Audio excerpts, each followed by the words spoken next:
Hi all, Mary Bulger here, Naturalist with Iowa County Conservation.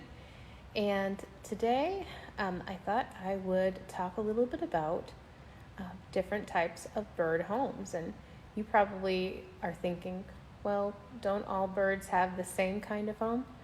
And some of them do have some similar ones. Most birds build nests. Some live in or have a home in a little bit of a different way. But today I'm going to share with you a few of the different birds nests that you can find here in Iowa. We'll look at some actual real nests, and I'll show you a picture of the bird. And then my challenge is going to be for you to go out, do some birding, and try to find these birds. So I'm going to turn the camera around here. And we're going to start off with a very, very small nest. Let me bring it up here so you can kind of see. Here, this nest is a nest from a hummingbird. And as we look at it, it looks kind of like a little bit like a cotton ball with the middle kind of taken out of it. And hummingbirds, of course, might know that they are very, very small birds. They're our smallest bird, the ruby-throated hummingbird. We have a picture of right here. Is the only hummingbird we see here in Iowa. And their nests are very small. So this is probably about the size, the inside there, about a quarter. And so they make their nests on in trees, and usually coniferous trees that provide lots of cover. But right on the branch there, they make them out of spider web, so it's very soft on the inside. Their eggs that they lay are only about the size of a Tic Tac candy, so very, very small. And then on the outside, if you're taking a look real close here, there are little pieces of lichen, and lichen grows on rocks and bark and different things like that. So that kind of helps hold different things together, or hold the nest together there. So that is a hummingbird nest, the ruby-throated hummingbird, right here.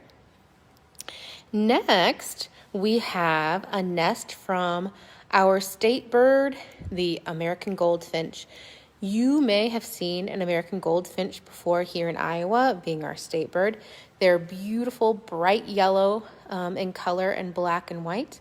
This is the male American goldfinch. The female is a little bit less yellow, a little more kind of more brownish yellow. And here we have an American goldfinch nest. I'm going to take this one out here. I'm going to be really careful. I store all my nests in a container, and sometimes I put a little bit of padding in there because they are pretty fragile. So the American goldfinch nest, you can see I'm holding it kind of in the palm of my hand. So it's kind of a smaller nest here too. But it's made of fine grasses and twigs. And what an American goldfinch will do, they'll find a shrub or a small tree that has branches kind of like my fingers are here. So they build it where the branches and twigs and stuff come together. So that kind of provides a base for it, and it holds their nest. They bring those fine grasses and twigs back to their nest site, and they weave them together. You can see actually this one still has a few little eggshells left after those birds hatched. So that's a goldfinch nest. Put that back in there. Oh, and this next one is one of my favorite because it is a really, really amazing nest. It's in a really neat place too. So this is an oriole. They're beautiful orange and black bird. And I have two different oriole nests here with me today. This one I kind of keep in a container, and I'm going to pick it up here. And it's in the shape of a pouch, and it's kind of flattened a little bit here, but I'll give it a little bit of shape. You can see, again, it's about the size of my hand, palm of my hand and my fingers. And if you take a look inside, it is a nice little pouch, and the Oriole will build this on the very top, kind of hanging off a twig, just like this one, of a very tall tree. And that provides protection for the eggs and the baby birds after they hatch. But an Oriole will use fine fibers from different plants. There's even a little bit of animal hair in here, some little twigs, little leaves. This one came to us, someone donated this one to us, found it in their yard. But this one is made almost totally from little pieces of string and plastic. Now, if birds don't have something that they normally use, a material, they might adapt like this one did. So I'm going to stand this one up so you can kind of see the shape of it. It is in a pouch shape, and it just kind of sits in between and kind of hangs off the twigs.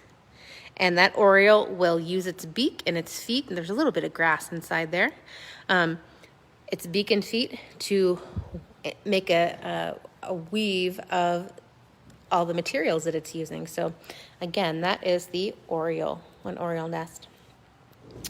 Here is a really neat nest. So this is a bird called an Eastern Phoebe.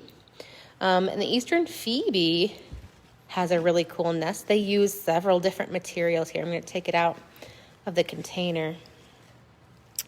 So the Eastern Phoebe, first it will build, it will bring mud and kind of build a bowl.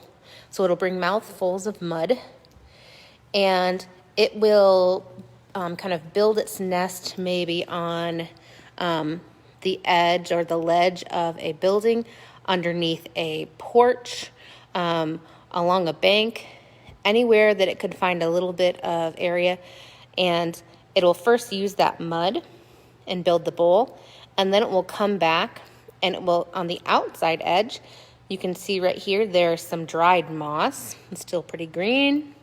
And then they'll use finer soft grasses on the inside of the bowl there to make it a little bit softer. So again, mud and moss, and then finer soft grasses for the inside. And that is the Eastern Phoebe right there. And then one last nest.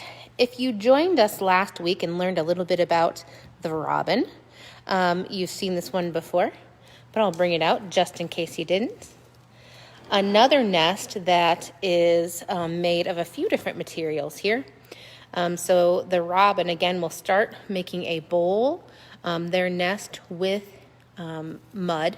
They'll bring mouthfuls of mud, kind of start that bowl, and then they will use twigs, small twigs, and grasses and different things to kind of line on the outside too.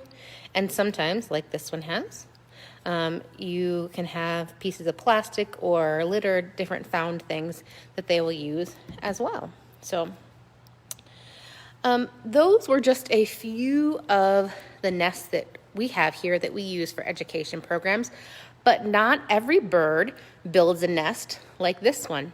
There are some birds that will build nests on the ground. Some will build or use other things. So my challenge for you is to go outside. It is a beautiful day out today. I want you to go see if you can find one of these birds here flying around. Robins are really common right now, so are goldfinches. Or see if you can find a place that you think another bird might have a nest. Snap a photo of that nest or a bird and put those in the comments. And I want to see how many different kinds of birds you can find. If you have any requests for Facebook Lives, something you want to learn about nature, please also put those in the comments or send us a message. Thanks very much for joining us today. Bye-bye.